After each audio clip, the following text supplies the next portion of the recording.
When we think about war poetry, it's so much more than just a diary of what happened on the battlefield, right? It's this incredibly powerful, personal testimony. It gets to the raw, emotional truth of conflict. The kind of truth that the official history books, they tend to just gloss right over. All right, just listen to this line. One falls, choking on earth and shattered breath. We're going to come back to the poem this is from later, but just think about that for a second. There's no glory there, no heroism. It's just a brutal, messy, undignified end. And that unflinching, raw honesty is exactly what gives this poetry its power, why it sticks with us. So you have to ask, right? Why does language like that, written 100 years ago, still haunt us? Why does it get under our skin? Well, that's what this is all about. We're going to pull apart the genius behind these poems and show you something incredible, how these poets actually weaponize the structure of their art, turning it into a form of protest. Okay, so let's get on the same page. What is war poetry really? It's not just a list of events like this battle happened then. It's more like a soul's testimony. It's about preserving all those complex, messy human feelings, the fear, the trauma, the disillusionment. That's the real story of war, and that's what these poems capture.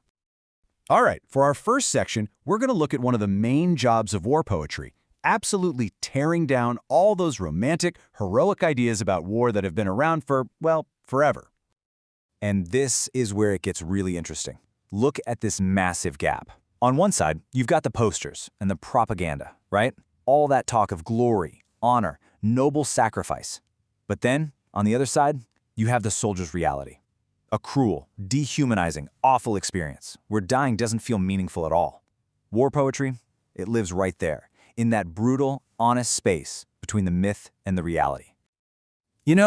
This change didn't happen overnight. At the beginning of World War I, you had poets like Rupert Brooke who were full of that patriotic fire. But then, the war just dragged on.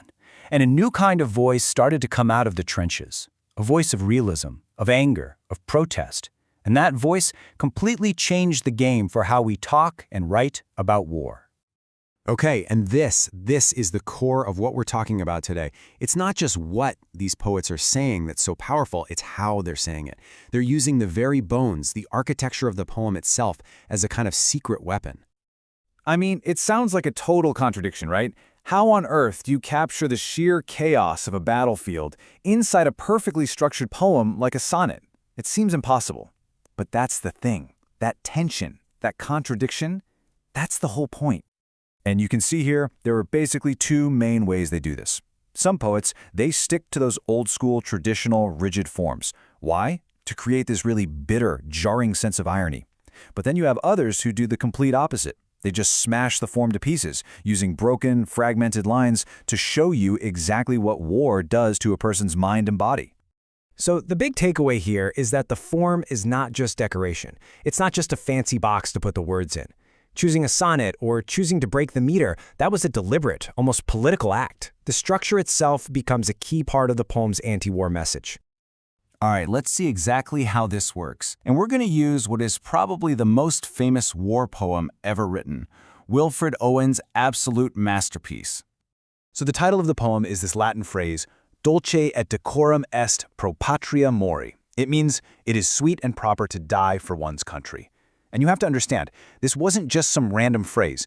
This carried all of the weight of history, of tradition, of everything a young man was supposed to believe. But then comes Wilfred Owen, a soldier who saw the horror of the trenches with his own two eyes. And he takes this beautiful, sacred idea and he calls it the old lie. He's not just disagreeing with it, he's attacking it, calling it a dangerous lie that's getting people killed. And he doesn't just tell you it's a lie. Oh no, he makes you a witness. He drags you into the trench with him. He shows you soldiers not as heroes, but as these broken, exhausted old beggars. And then he forces you to watch as a man chokes and drowns in his own lungs during a gas attack. It's brutal. And here it is. This is the moment of genius. He takes all of that ugliness, all that chaos and brutality, and he pours it into this perfect, beautiful, orderly container. A traditional poem with a steady rhythm, with perfect rhymes. And when that ugly content hits that beautiful form, that's where the explosion happens. That clash, it creates this powerful, bitter irony. The perfect, pretty structure actually makes the horrifying content feel even more grotesque. The line about serving poison on a silver platter, that's exactly it. And it's that tension, that disconnect, that makes his anti-war message hit you right in the gut. It's just devastating. So all of this is so deeply tied to real, lived human experience, right? Which brings up a really fascinating modern question. Could a machine, could an AI, ever really do this? Could it replicate this kind of art? Well, some researchers decided to find out. They gave a poetry-generating AI a prompt, write about the 1971 Indo-Pak War, but do it in the style of Wilfred Owen. And the key here was that they didn't just want it to copy his words. They wanted it to capture his feeling, his unique, mournful tone. And honestly, the result is kind of shocking. It's surprisingly good. It hits all the Owen hallmarks. You know, the gruesome detail of one person dying, the total rejection of glory and honor, that finger-pointing, accusatory tone aimed right at the reader. If you didn't know better, you might think Owen wrote it. But there's something missing. And this is what the researchers noted.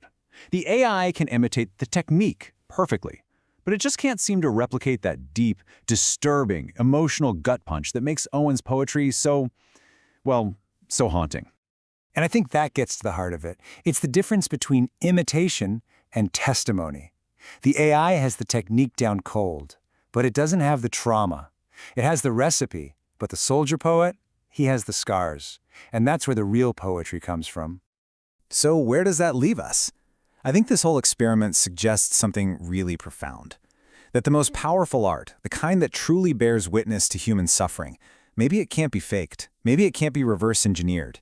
It seems to come from a place that's authentic, irreplaceable, and deeply, deeply human. A place that, for now at least, a machine just can't go.